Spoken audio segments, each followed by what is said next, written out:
finding a solution to your classic conventional mystery, the French say, cherche la femme, or look for the woman.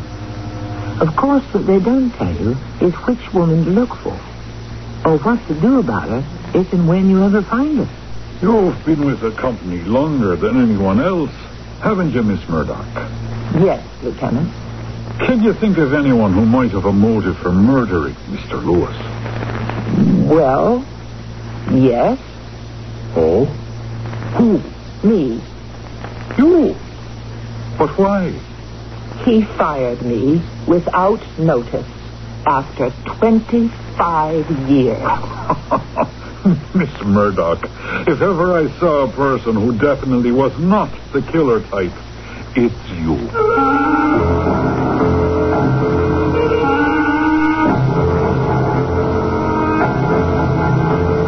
Our mystery drama, The 44 Connections, was written especially for the Mystery Theater by Sam Dan and stars Marion Seldes. I'll be back shortly with Act One.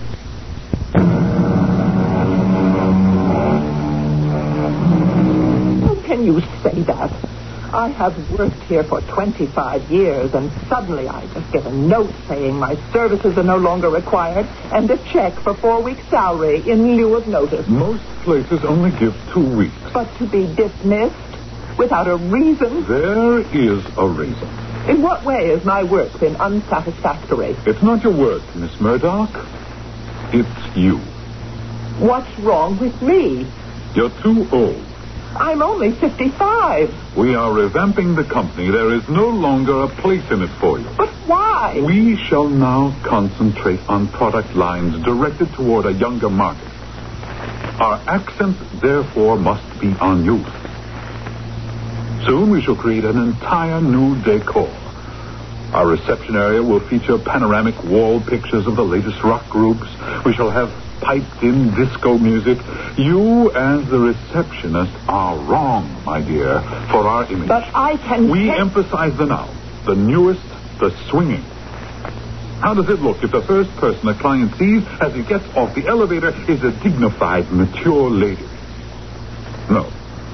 Our basic theme must be personified by a young girl with just the right hair and the right costume, the right accent. But is this how I am to be rewarded for over 25 years of dedicated service? Why do people think they have to be rewarded for doing what they are paid for? Listen to me, Mr. Lewis. I've been here for so long, and I know so much about the company. I can be so helpful to so many people in so many ways. But we are becoming a new company.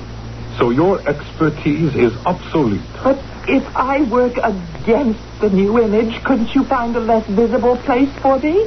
I have all the necessary skills. You would be psychologically out of place here, Miss Murdoch.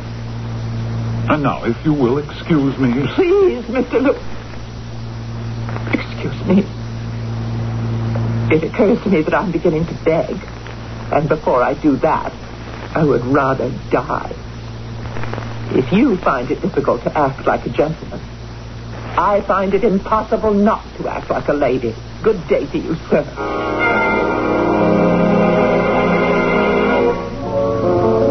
Yes, ma'am? What do you have? Oh, I don't know. I don't drink. Oh, no? Then, what are you doing in a place like this? Truthfully, I've never been in a place like this before. Why? Is it supposed to be some kind of den of iniquity? Just never had the occasion. Uh-huh. I see, but you have the occasion now. Well, it occurs to me I have nowhere else to go, so I might just as well try to, as they say, drown my sorrows. Ma'am, if you're not a drinker, it's not your sorrows that'll get drowned. It's you. I lost my job today. Funny. Well, no, it isn't funny when you think of it. But that job was all I had in the world. How? I mean, nice-looking, mature lady like yourself. Don't you have children? Grandchildren? No, all I had was my job. I was the first employee that company hired almost 26 years ago. And I watched it become an international corporation, a conglomerate. It took all my time. I gave it all my energy. I was so interested in everything and everybody. I didn't have to be. I mean, I could have done exactly what I was paid for, no more, no less. Just to watch the clock. Like everyone else. Yes, as it turns out, like everyone else. I think I will have a drink. What shall I order? Why don't we try a glass of nice white wine?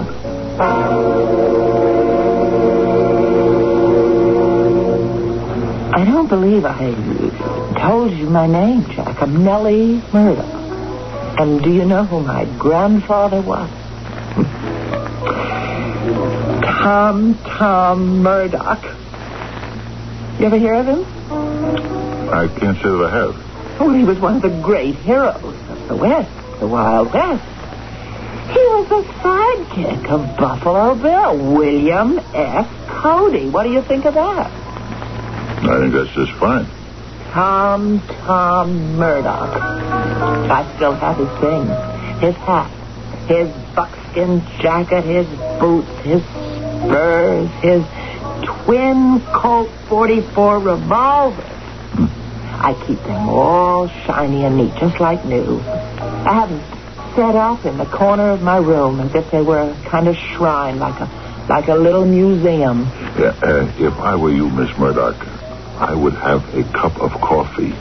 Coffee? It'll help you sober up. Why do I want to sober up? Tom Murdoch. They call him Tom because he could speak 10 different Indian languages. Do you know that? No. I told you he was Bill Cody's sidekick, and he knew them all. Wyatt Earp, Wild Bill Hickok, that whole crowd. They were just all men who fought for justice in the Old West. You know why? Ask. Why? Because there wasn't any. They had to make it themselves. Well, I'll tell you something. There isn't any justice today either. If there was, could I be fired for nothing after 25 loyal years? Tom Murdoch, what would he have done to a varmint, a sidewinder like that Jeremy Lewis? What do you think? I don't know. Well, I think I do know, but I'm not sure. Why don't I ask Grandfather Tom? You mean he's still alive? He died when I was 15. He was a very old man. But we used to talk about things all the time. Yeah, but if he's dead, how can you ask him? Oh, somehow tonight, I just seem to feel his presence. Yes, and I think he wants to talk to me. I'd like to have another glass of wine. Now, Miss Murdoch, I think you've had enough. I am looking at myself in that mirror. You see how steady my hand is? How clear my eyes are? I just have this one last drink for what do they call it? The road. Yeah, okay.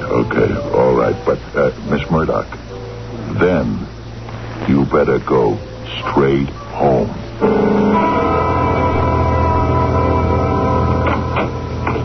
No. Where's the light? Where's the light? Could the superintendent come in here and move the light switch when I was gone? Why would he do that? Oh, there it is. Oh, let me sit down.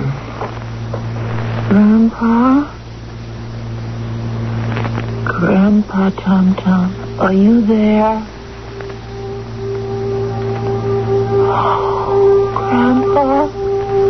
Hello, Grandpa. Is the arthritis bothering you again? Oh, I'm sorry. Grandpa, you know what happened to me today. Oh, you heard. Grandpa, what am I going to do? I'm sorry, I just can't help it. That job was my whole life for 26 years. It just isn't fair. It's just isn't I know, Grandpa. Yes? Yes, Anders. Yes. I know who I am. I'm Tom Murdoch's granddaughter. And the Murdochs don't just sit around and weep and whine about what's unfair and what's unjust.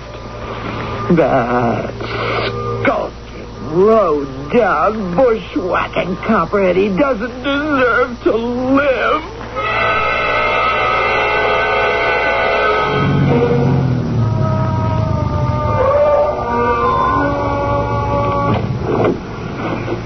Jeremy Lewis? Huh? Who is that? Have you forgotten me already? It's you, Miss Murdoch. Yes, it is I, Nellie Murdoch. What are you doing here? I told you at the office the way things were, and the way they had to be, and that's the end of it. Yes, that's the end of it. For one of us, at least.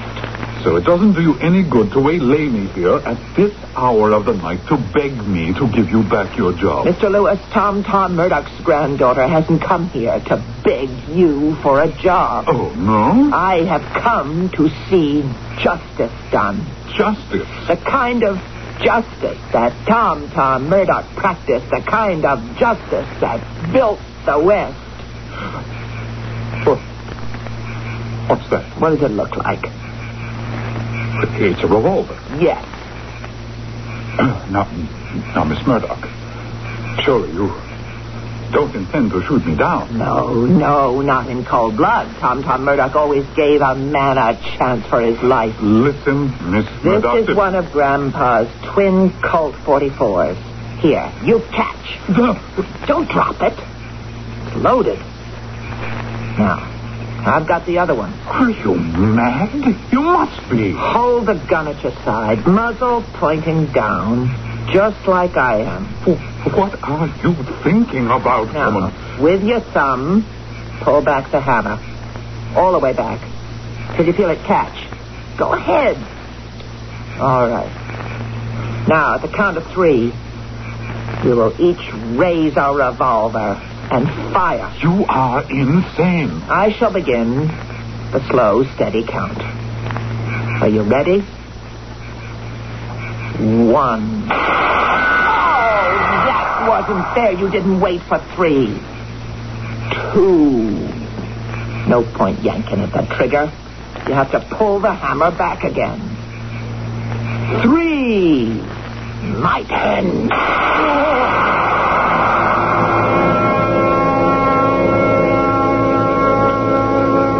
Look who's here. It's Miss... don't tell me. Got it. Miss Murdoch. How do you do, Jack? Well, I see you got home okay last night, huh? Well, of course.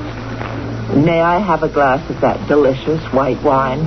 Like I said, you want to watch that stuff, Miss Murdoch. Oh, you should see what my grandfather and his sidekicks drank. How is your grandfather? You have that little talk with him? Oh, yes. Thanks. Cheers. That's the word? Cheers. Things work out somehow, don't they? What things did you have in mind? This guy you work for, Jeremy Lewis. The one that gave you such a bad deal. Did you hear?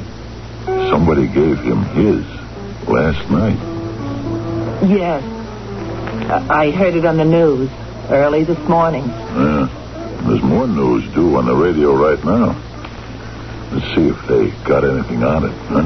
This is Doreen Gray of Action Immediate Radio News at Police Headquarters, where I'm talking to Lieutenant Robert Carson of Homicide. Lieutenant, what do we know so far about the murder of Jeremy Lewis? Well, we're running down a number of significant leads, which I cannot discuss at this time. Well, what about the weapon? We just got this report from ballistics. The slug was fired from an old-fashioned .44 caliber Colt revolver. A Colt 44? It took our ballistics expert by surprise at first, but that's what it is. Are there any suspects? Any theories? Well, we're following a certain line of investigation, the details of which I'm not at liberty to reveal. Which means, Miss Murdoch, they're nowhere. Ground zero. Jack, you have to appreciate the fact that things are always difficult for the police in these matters. Like they say, your ex-boss was a wealthy and powerful man. Stands to reason he must have had a lot of enemies. Oh, I'm sure of it. And so the police are running here, there, and the other place looking for clues.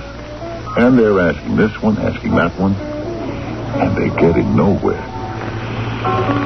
Of course, they didn't ask me. Oh, why? Why should they ask you? Because I know who shot Jeremy Lewis. You do? Sure. You did.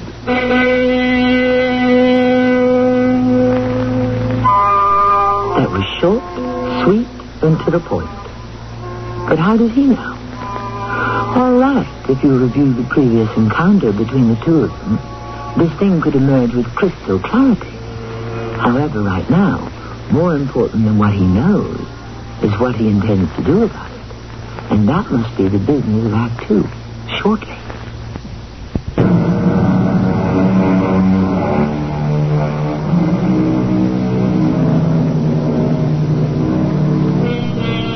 Murder will out, said Mr. Chaucer.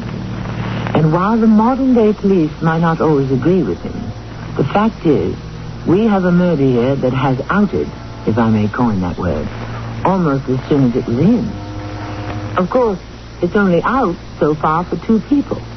But as we all know, the best-kept secrets are those that are the exclusive property of only one. Why do you say I killed Jeremy Lewis? You were angry enough to do it.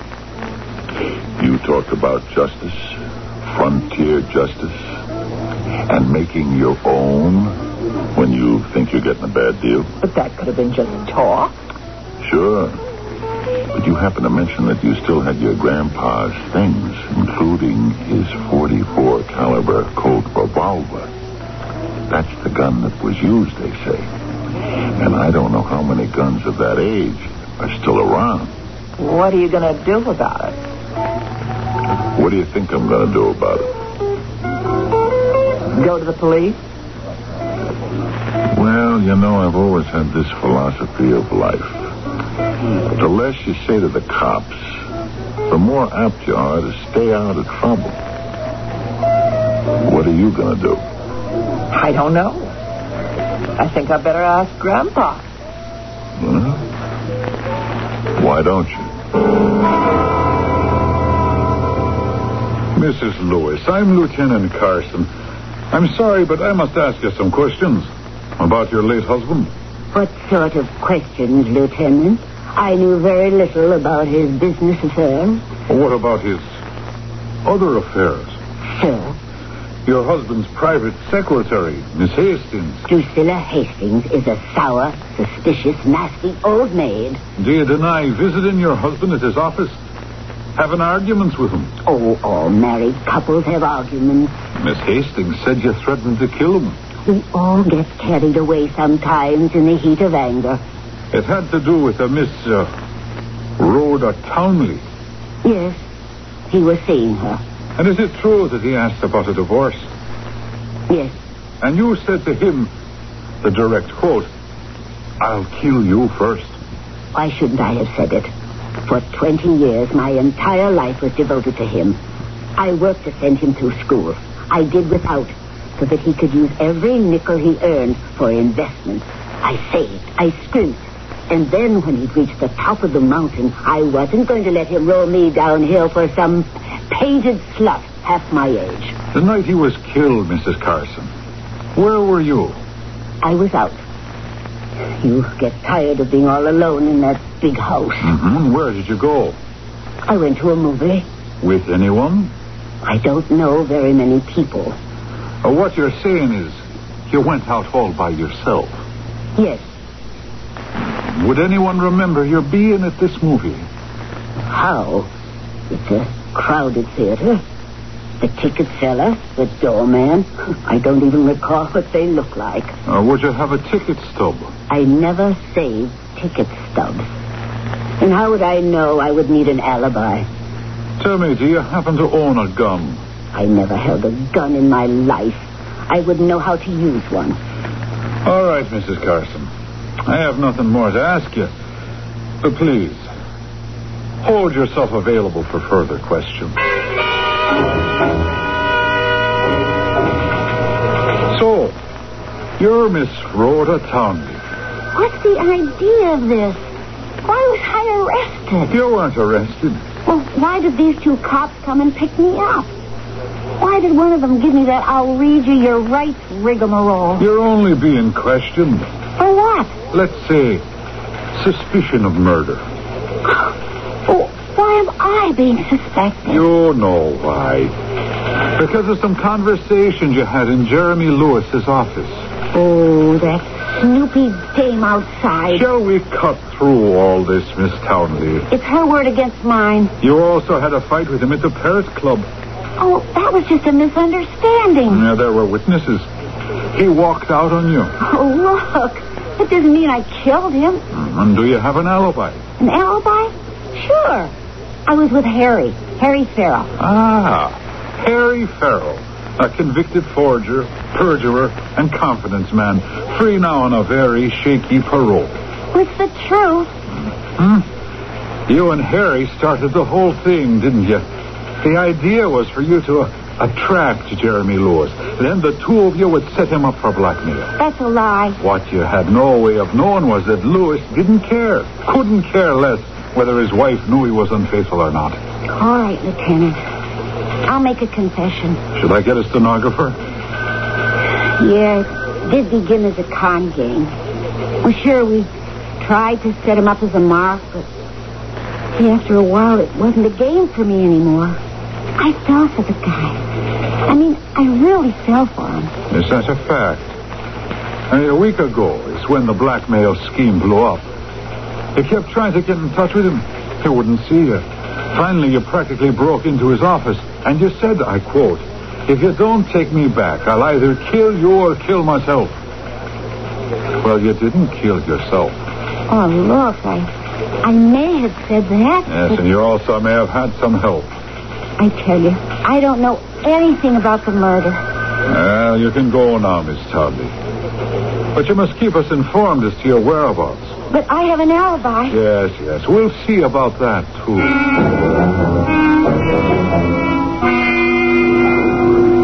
This is Doreen Gray of Action Immediate Radio News at Police Headquarters.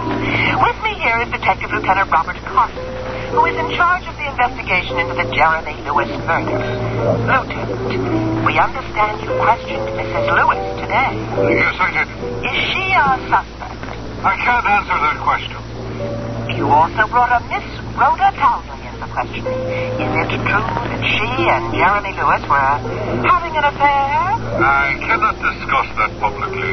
Are either of those two women active suspects at this time? I'm sorry I can make no further statements. Thank you, Lieutenant Carson.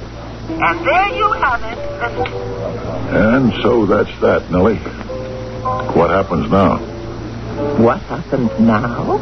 Well, I mean, you were going to check it out with Grandpa, remember? Oh, yes.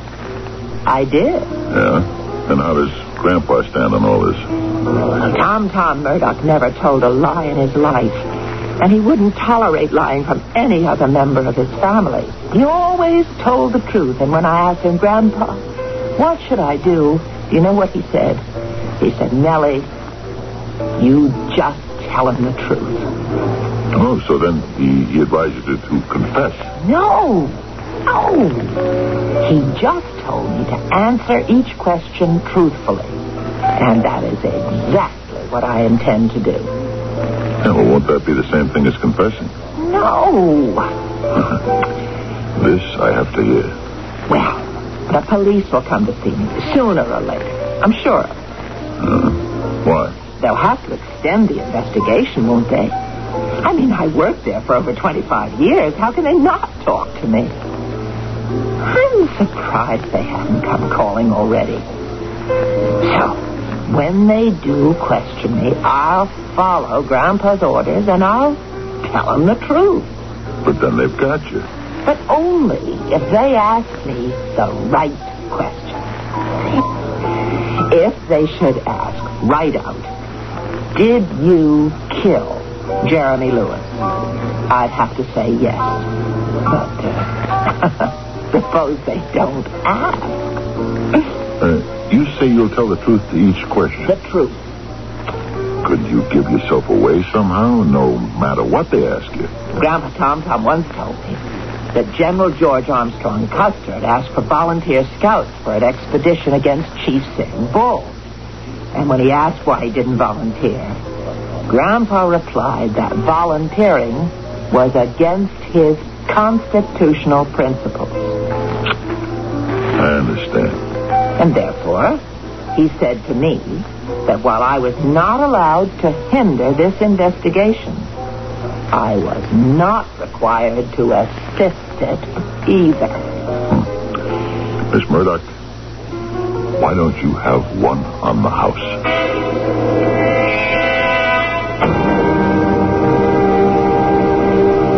What's your name? Dunstan. Oswald Dunstan. And what is it you wish to do? I'm here, Lieutenant, as I told the officers downstairs, to confess to the murder of Jeremy Lewis. You say you shot Jeremy Lewis. Why? He deserved to die. For what reason? To teach him a lesson. Well, how can that lesson do him any good? I should have said to teach a lesson to people like him. And what kind of people? People who exploit the weak, who ravage the resources of the earth.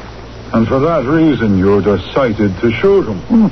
For that reason, he was condemned to death. Condemned? And how did you kill Mr. Lewis? That one I'll answer. I waited for him in his home that night. As he got out of his car, I shot him. And what type of gun did you use? You know very well. A .44 caliber Coke revolver. Now, where did you get it? It was given to me by a friend. And what is this friend's name? I shall never reveal it. And have you anything else to say? Haven't I said enough? Well, all right. Eddie, bring in a stenographer to take down the statement, and then you can book him. You don't believe me, Lieutenant? I can tell you don't believe me, but it is true. I killed him. I killed Jeremy Lewis, so there.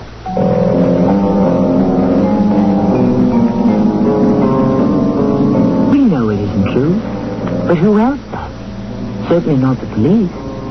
And if this latest arrival, this Mr. Oswald Dunstan, can be convincing enough, who knows? He may succeed in making everyone believe him. He may be tried and convicted for murder. Where all this would leave our Miss Nellie Murdoch is something we may only discover in Act 3.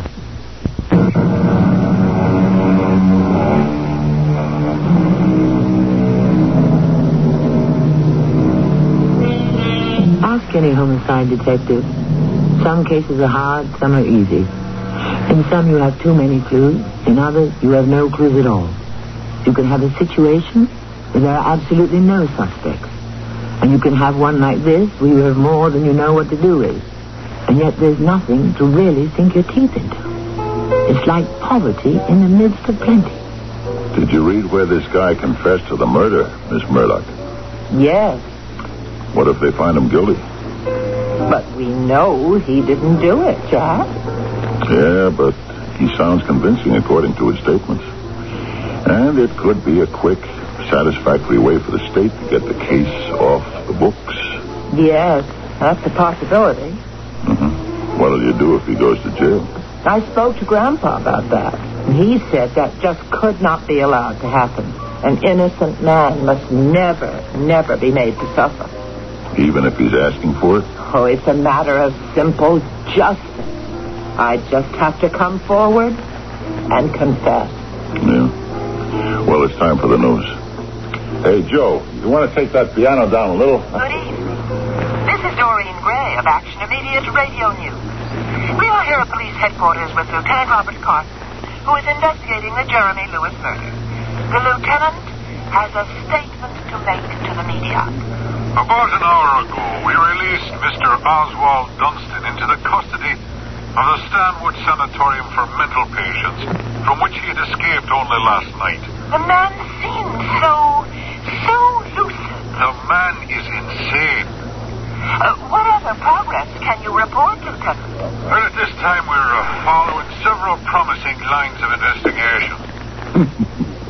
Which means he's even deeper in the dark than ever. So, well, Miss Murdoch, looks like you're off the hook. Yes, Jack. I'm off the hook. For now. Yeah. So, have one on the house.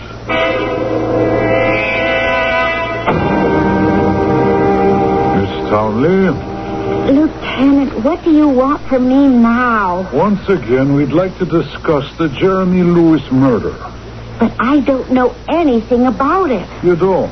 And besides, I told you I have an alibi. Oh, you may not think much of him, but he's an alibi, and he'll testify. Will he now? That's right. We talked about it, and he said sure. And why shouldn't he tell the truth? He's in love with me. When did he tell you all this? Last night. Oh, well, that's not what he told me this morning. What did he tell you? That he certainly wasn't going to perjure himself. But it isn't perjury. It's the truth. Is it? You guys threw a scare into him. You threatened to railroad him back into jail if he doesn't play ball. Why would we do that? Because you need somebody for this murder, and you picked on me. But I'm innocent. Oh, all right. I threatened Jeremy. Maybe I don't have an alibi. But that's all you got, and that's all you'll ever get because I didn't do it. So go ahead. Arrest me. Make sure we can find you when we need you. Mrs. Lewis, we need your help. How can I help you? I'd like to ask you some questions about your husband. These past years, I knew very little about my husband. Well, did he have any enemies? Yes, I suppose he did. But why? Oh, he played very rough in the business world. He drove a number of people into bankruptcy. They say he forced one man into suicide. There may be a revenge motive there. I understand the man had sons. No, I would say he didn't lack for enemies. Well, how about within the company itself? His secretary could tell you much more about that than I could. We've already spoken with her. I was hoping you might be able to expand the list. Do you know who might be able to help you? Oh, I'm sure she could. Miss Murdoch. Miss Murdoch? Oh, she knew everything. Everybody. Where all the bodies were buried. Where all the skeletons were hidden.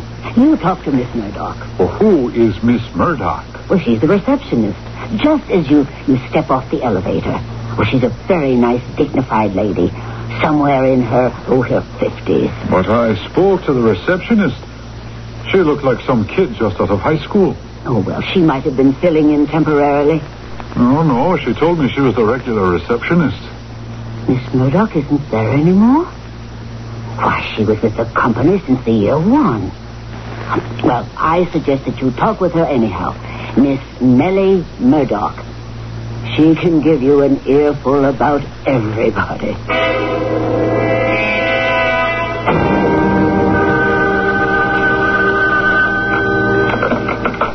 Hello? Miss Nellie Murdoch. Yes. Miss Murdoch, I'm Lieutenant Carson of the Homicide Division. Yes? I understand you were recently employed by the Lewis Company. Yes, I was. Well, I would like to talk to you, Miss Murdoch. Would it be convenient for me to come by later this afternoon? Yes, I suppose so. About 4 o'clock. Yes, that will be fine. Thank you, Miss Murdoch. I'll see you then.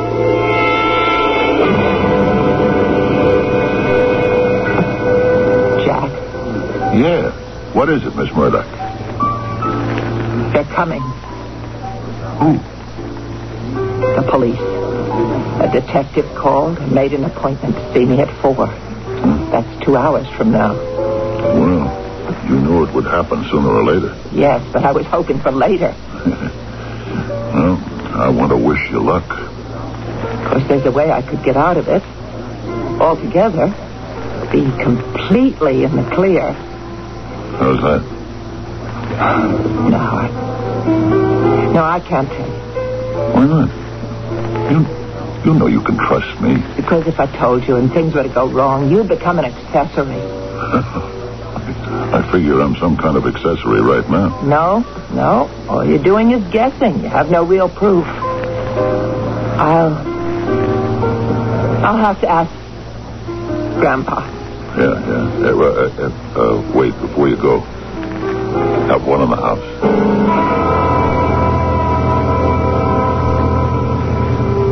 Grandpa Tom. Listen, could I do this? Could I hide the twin 44 caliber Colts? Because see, if I do, Grandpa, then there's nothing in the world that could ever make them suspect me. But if I leave those two guns in plain view on the table with all the other wonderful things of yours, but you said I didn't have to help. I know. I'm not allowed to hinder either. Yes, Grandpa, I understand. To conceal them would be a lie. Yes, Grandpa. Yes. Oh, just a minute.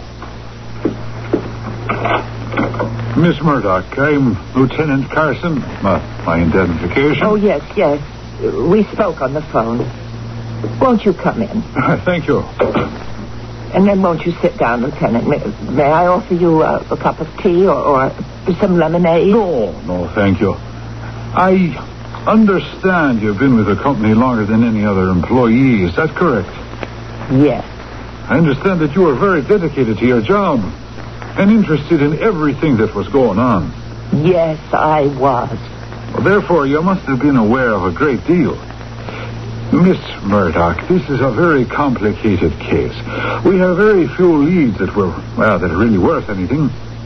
Whatever you might suggest would be appreciated. What do you want me to tell you, Lieutenant? Well, were there people at the office who disliked him intensely? Intensely? Well, enough to kill him. Yes. Then you would say he had enemies. Yes. You know, we've talked to other people. His wife, his secretary, associates. But I'd like to get your slant on it. Tell me how he was regarded, and perhaps some names will cross-check with the ones that I already have. Mr. Lewis was not really liked by anyone. He lived only for business, for money, for profit. He let nothing or no one stand in his way. And who were some of the people who stood in his way? Huh? Where to begin?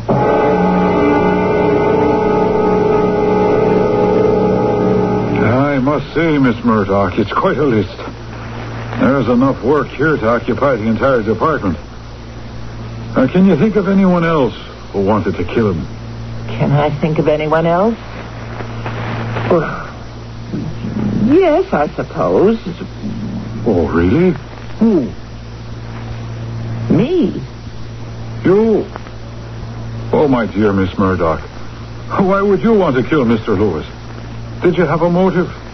Yes. What was it? He fired me abruptly after more than 25 years. Well, if I ever met anyone who is not the killer type, it's you. The idea.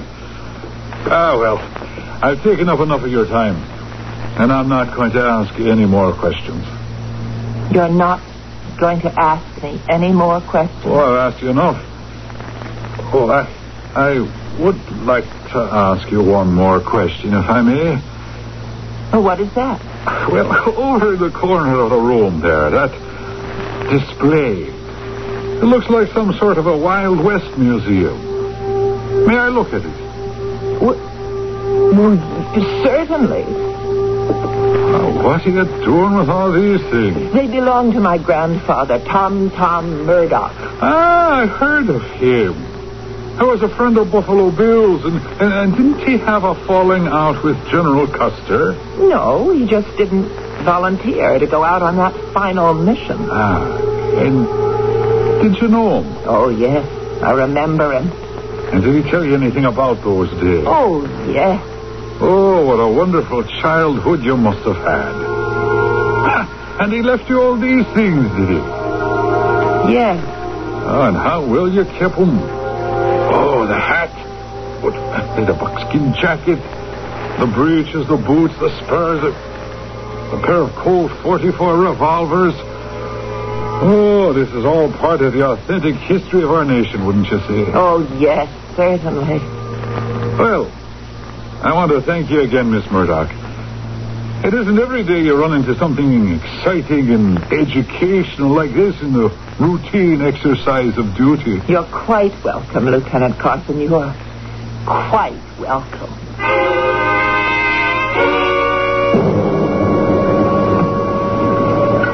So, Miss Murdoch, how did it go?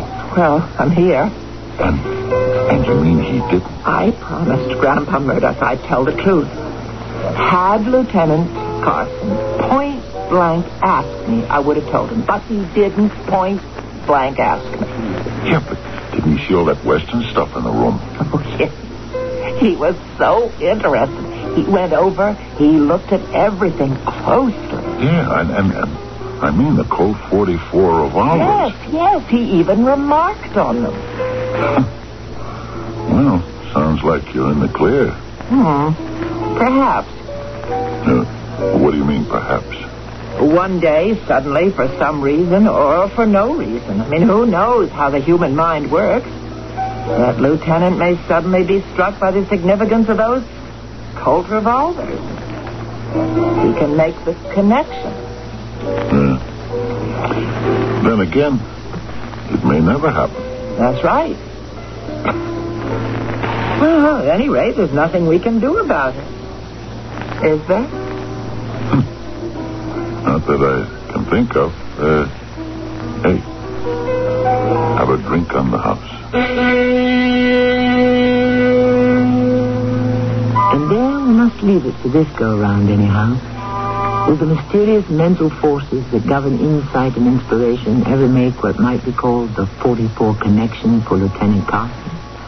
If they do, you'll hear all about it sometime, because it will create another story.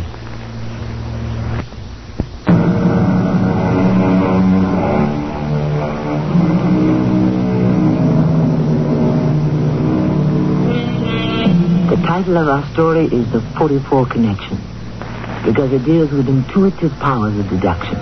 For example, an apple fell from a tree and hit Sir Isaac Newton on the head. From that he deduced that there was such a thing as the force of gravity. From that we can also deduce that most people have to be hit in the head also before they can comprehend what has been in plain sight all along. Connections. Connections that are made, connections that are missed. That's the true story of our lives, isn't it? Our cast included Marion Seldes, Evie Juster, Lloyd Baptista, and Fred Gwynne. The entire production was under the direction of Himan Brown. This is Tammy Grimes, inviting you to return to our Mystery Theater for another adventure in the macabre.